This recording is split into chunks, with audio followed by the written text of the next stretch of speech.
What's up, you guys? I'm a little late getting the July vlogs together. I had a lot going on at the beginning of the month, so I'm finally able to go ahead, take a moment to sit down and tell you guys my final thoughts on the reads from July.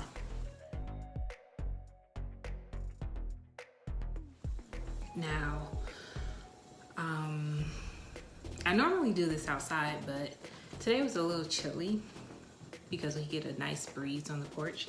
I decided to go ahead and do it inside the house. So hopefully it's not too much of a glare from my glasses, but I think I'm seeing a little bit of a glare, but we'll get past it. But as you know, for July, our main reading list book was Don't Blame Me by Kay Blake. She is an independent author, one of the 6 that we have on the list this year. And if you haven't had an opportunity, tune in to our interview that we have with Kay. She joined my book club on Facebook. We did a Facebook Live, but I also posted it here so you guys can see it. If you're not a part of the Facebook group, you still get an opportunity to see our one-on-one discussion where we spoke about Don't Blame Me, as well as some of the other books that she's written, awards that she's won, and things like that. And we even briefly spoke on Toni Morrison. As you know, she passed, and that was a great loss to the writing community across the board. So you can always check that out so that you can get a glimpse of the interview that Kay and I had. But as far as Don't Blame Me, I really enjoyed the book. I didn't realize that this was her first full novel. She has several other novellas that she's written, but this was her first full novel that she wrote. And I thought it was pretty good. I enjoyed it. As always, I give you a little bit of a brief synopsis of the book. And in this particular book, basically, you have college sweethearts, Adrian and Leah, who by fate run back into each other. And although they had a very bad breakup, we're trying to see if they're actually going to be able to get past that, move forward, and even consider having a relationship again. But of course, you have things that happen, get in the way, holding on to the past, the need for growth, separating from other people's ideas and opinions on how you should live your life, and just trying to see if that was really, just lust, or was it true love. But of course, as always, I'm going to have you read the book so that you can see how everything turns out. But I definitely did enjoy it. This was my first book that I read from Kay, but it won't be my last. And I will say the part that I enjoyed the most was the fact that she went back and forth in time between the college days and present day to kind of give you a little background on and the history of Adrian and Leah. So that's really what I enjoyed. Additionally, if you tune into the interview, you'll get a little bit more background on the title of the book and her motivations behind writing it. Because before you even start it, she speaks of how Don't Blame Me by what's the girl name? Taylor Swift. Yeah, by Taylor Swift is kind of one of the motivating forces behind this book. But even at the end of the book, she has a complete playlist of songs that kind of inspired the growth and change and direction of the book. So that's always kind of cool when the authors give you a little bit of insight on what motivated them to bring your babies to life. So I always like to share those little tidbits. My daughter talks about me because I literally read each book I have from cover to cover, front cover to back cover. So if there's a prologue, an epilogue, acknowledgments, anything about the author, all of those things, I read it in its entirety because it's still part of the book.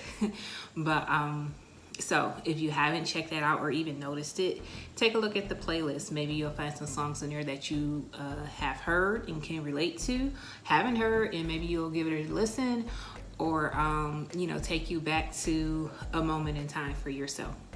But I thought that was cool.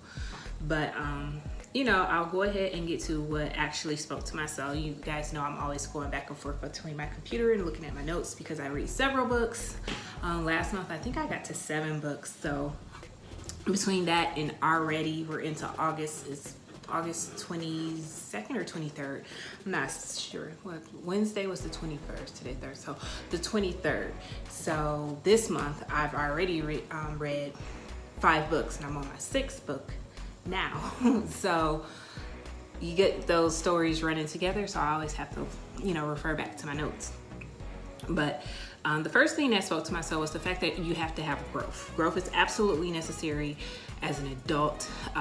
Even from childhood on into your adulthood, you must have growth, and to understand that the person you were yesterday may not necessarily be the person you are today. I know that's like a short span of time, but it literally can happen that way. Additionally, I look at myself, the person I was at 18, I'm certainly not her, not the person that I was at 21, 25, 30, and I'm 36 now. I've continuously grown and changed into the best version of me. So for both Leah and Adrian, that's what was needed in both of their lives separately. Because if you continue to hold on to the past or things that weren't necessarily enjoyable, if you hold on to the negative part of it only, you'll always be in that state of time, and that's not healthy for anyone. But you need to definitely acknowledge what has happened to you, be it good or bad, and find something positive out of that situation.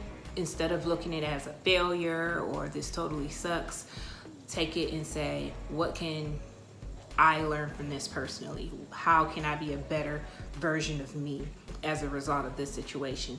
And I believe that's what especially Leah needed to do, in my opinion, because it seemed like she kind of let that bad breakup stop her on a relationship, and not necessarily her career. She still blossomed in her career and went on to do exactly what she set out to do.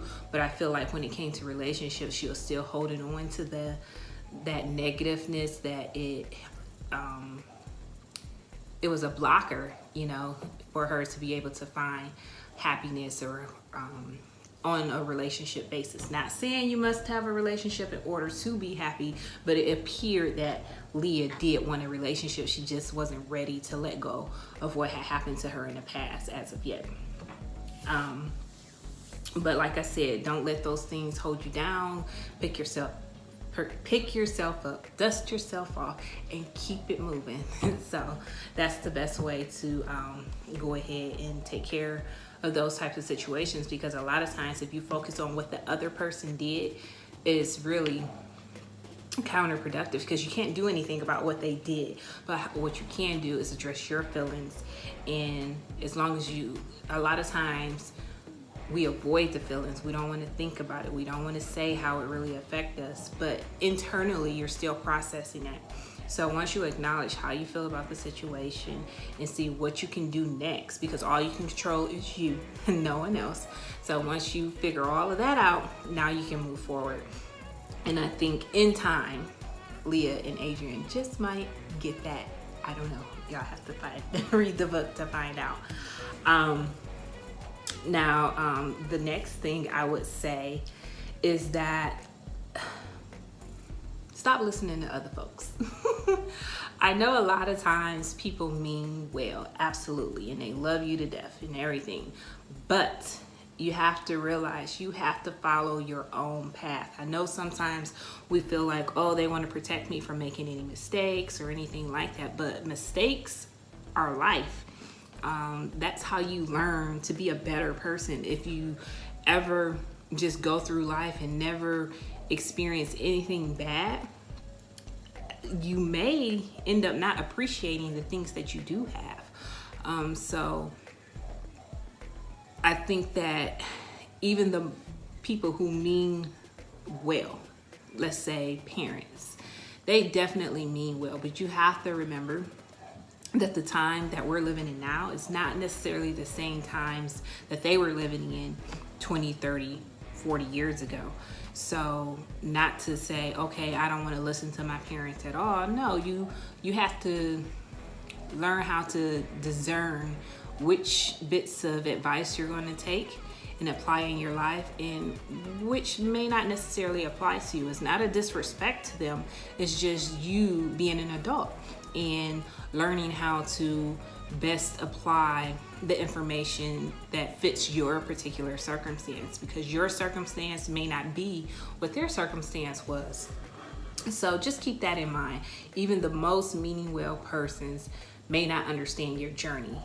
And if you're doing your due diligence to make a successful journey, no matter if you're taking dips and turns and stumbles and tumbles, that's not what's important. What's important is getting to the end of that journey.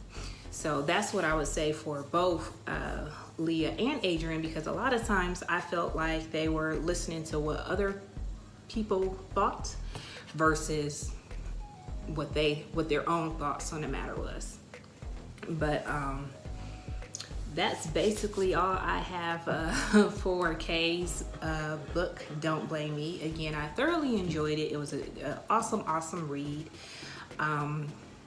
And if you tune into the interview, she also tells you, okay, if this was my first book you read and you want to read something else, this is what you read next. But you have to go to that video to see what she says. But as always, this is Tracy with Words from the Soul. Happy reading and happy listening, and I will catch you guys next time. And next up from the July's reading list, I'm going to discuss 101 Simple Truths for a Better Life by Humble the Poet. So make sure you check that one out next. See you guys next time. Peace.